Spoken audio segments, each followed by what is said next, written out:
Vous qui aviez une vie de prière régulière, vous qui étiez des hommes sur qui Dieu pouvait compter pour sauver d'autres. Et aujourd'hui, vous avez abandonné la foi chrétienne. Vous avez abandonné la prière. Revenez au Seigneur. Revenez au Seigneur parce que vous-même, vous savez que ça ne va pas. Tu sais que ça ne va pas dans ta vie. Tu sais que tu as éteint la lumière. Tu sais que tu as abandonné la main du Seigneur à un certain niveau. Reviens. Il dit, je ne mettrai pas dehors celui qui vient à moi.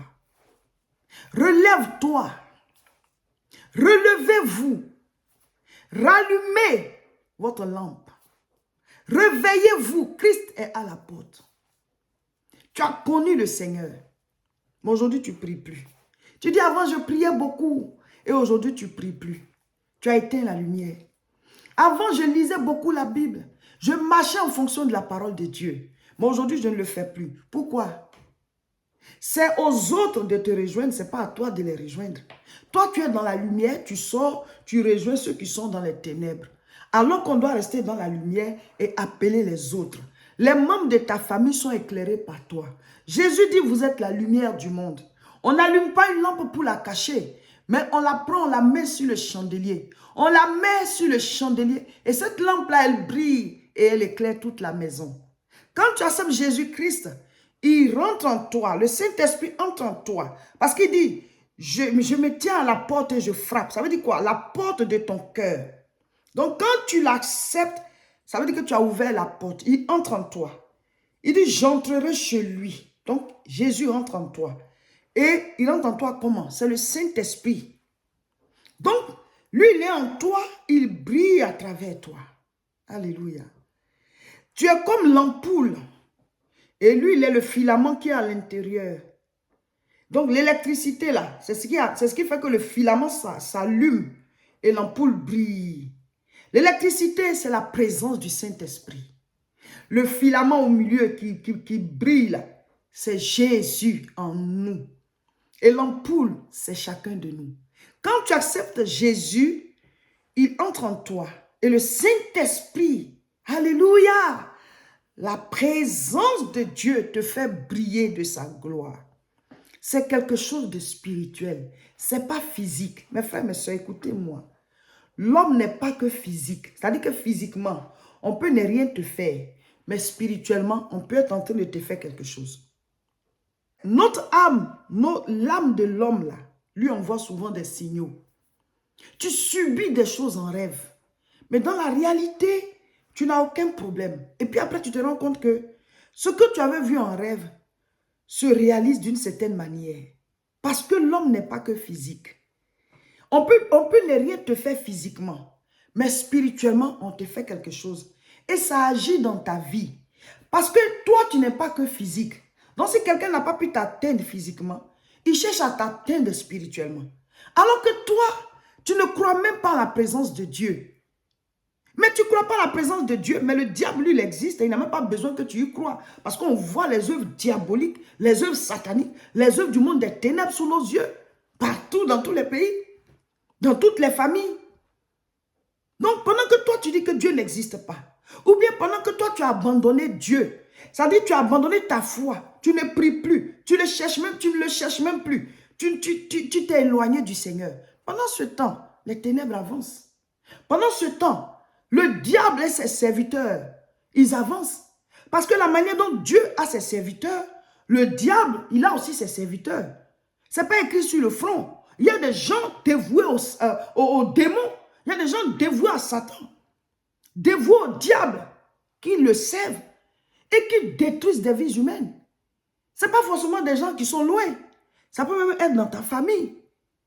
Je ne dis pas que c'est forcément dans la famille, mais il y en a partout. Dans la famille, voilà, parmi les collègues, parmi les amis, partout. Est-ce qu'on peut savoir qui a donné sa vie à Satan ou pas? Mais aujourd'hui, les gens ne se cachent pas. Ils font des adorations du diable.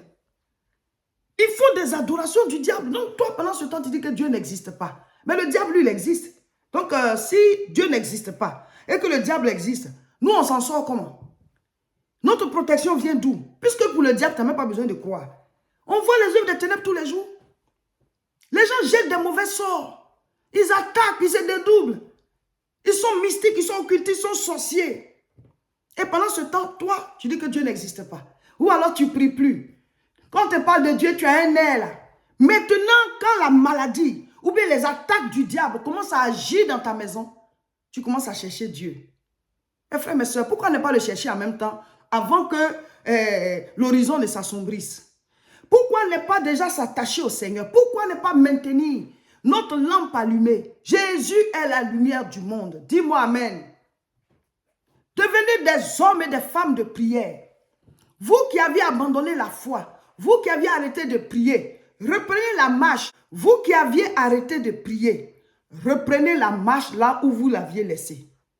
Reprenez la marche là où vous l'aviez laissée. Reprenez votre marche avec Dieu. Reprenez votre alliance avec Dieu. Souvent, quand tu as laissé la main du Seigneur, tu te sens coupable. L'ennemi t'accuse, mais je vais te dire, si tu reviens, le Seigneur, il te prend. Parce que c'est lui qui t'a créé. C'est lui qui t'a créé. Il dit, je ne mettrai pas dehors celui qui vient à moi. C'est après la mort là que c'est fini. Mais tant qu'on vit, on peut toujours retourner au Seigneur. Mais après la mort, la condition dans laquelle tu es mort, c'est par rapport à ça que tu prends la direction. Ou tu es sauvé ou bien tu es perdu. Mais tant que tu es sur la terre, ne laisse pas la culpabilité. C'est-à-dire le fait de se sentir coupable. Le diable te dit que tu n'es pas digne de retourner au Seigneur. Ou bien il te fait d'autres propositions. Pour dire, ah, mais tu peux faire ceci, tu peux faire cela. Ceux-là, ils le font, puis ils s'en sortent. On n'a pas la même vie. Hein. On n'est pas poursuivi par les mêmes choses. Hein. On n'a pas les mêmes problèmes, hein, mes frères, mes soeurs. Quelqu'un peut faire, puis ça semble. Je dis bien, ça semble marcher. Mais quand toi, tu vas aller faire, là, les problèmes que tu vas avoir, là. Et peut-être même que la personne, Dieu est en train de chercher comment la récupérer. Ce n'est pas à toi de la rejoindre. C'est à toi de l'appeler vers toi pour qu'on puisse tous aller au Seigneur qui nous a créés. Dieu nous a donné une volonté. C'est-à-dire, Dieu a mis en nous le choix, le pouvoir de choisir. C'est ça le seul problème. Donc, on est encore obligé de nous demander si on le veut, lui, Dieu, ou bien si on ne le veut pas. C'est ça. C'est pour ça qu'on prêche. Il dit prêcher. Celui qui aura cru, il sera sauvé. Celui qui ne croit pas, on ne peut pas l'obliger. Mes frères, mes soeurs, revenez au Seigneur. Reprenez votre vie de prière. Les temps sont mauvais. L'horizon spirituel, ça devient trop sombre. La Bible dit, la nuit est avancée, le jour approche. Christ est à la porte. Et même s'il ne vient pas encore, chacun de nous a une date de péremption. Chacun de nous a une date de départ de cette terre. Revenons au Seigneur de tout notre cœur. Matthieu chapitre 5, à partir du verset 13. Vous êtes le sel de la terre. Mais si le sel perd sa saveur, avec quoi la lui rendra-t-on? Il ne sert plus qu'à être jeté dehors et foulé aux pieds par les hommes. Verset 14. Vous êtes la lumière du monde. Une ville située sur une montagne ne peut être cachée. Et on n'allume pas une lampe pour la mettre sous le boisseau. Mais on la met sur le chandelier et elle éclaire tous ceux qui sont dans la maison. Que votre lumière luise ainsi devant les hommes, afin qu'ils voient vos bonnes œuvres et qu'ils glorifient votre Père qui est dans les cieux. Mes frères, mes sœurs, voici la parole de Dieu. Tu es la lumière. Si tu as reçu Jésus dans ta vie, tu es la lumière du monde. Christ en toi brille. Donc normalement, cette lumière, on doit la maintenir pour que nos familles soient éclairées, pour que nos amis soient éclairés. Comment est-ce qu'ils sont éclairés? Mais à travers la parole qu'on va leur prêcher, à travers le fait qu'on va prier pour eux, à travers le fait qu'on va les écouter, les aider, parce qu'on représente Jésus là. Quand nous on prie, les ténèbres reculent parce qu'on installe la lumière de Dieu. Donc ce n'est pas à nous de laisser tomber la foi chrétienne parce qu'on l'a déjà reçue. Ce n'est pas à nous de nous éloigner de la lumière, mais au contraire, on doit la faire briller pour en faire profiter à toute notre famille et même à toute notre nation. Dieu aime tous les hommes et il veut les sauver. Dieu aime tous les hommes et il veut les sauver. Alléluia. Relevez-vous, vous tous qui aviez abandonné la main du Seigneur. Revenez à lui. Revenez à lui. Le diable va vous accuser, Mais le Seigneur va vous accueillir à bras ouverts. Nos prières en direct, c'est tous les mercredis à 12 heures. Abonnez-vous donc à nos différentes chaînes. Sur YouTube, c'est La Moisson TV. Sur Facebook, c'est Réseau International Richesse. Et l'adresse de l'église, c'est 48 rue Saint-Omer, 59 200 Tourcoing. Tous les dimanches, on est là à partir de 10 heures. Venez prier, venez prier. Si vous venez en transport en commun, vous prenez le métro, la ligne 2, et vous descendez à Tourcoing Gare. Nous avons des navettes qui partent de ce métro-là à l'église.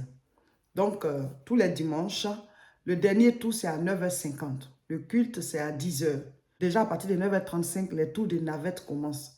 Donc, rejoignez-nous. Si vous avez vous-même votre véhicule, voilà, vous venez, l'adresse, la voici.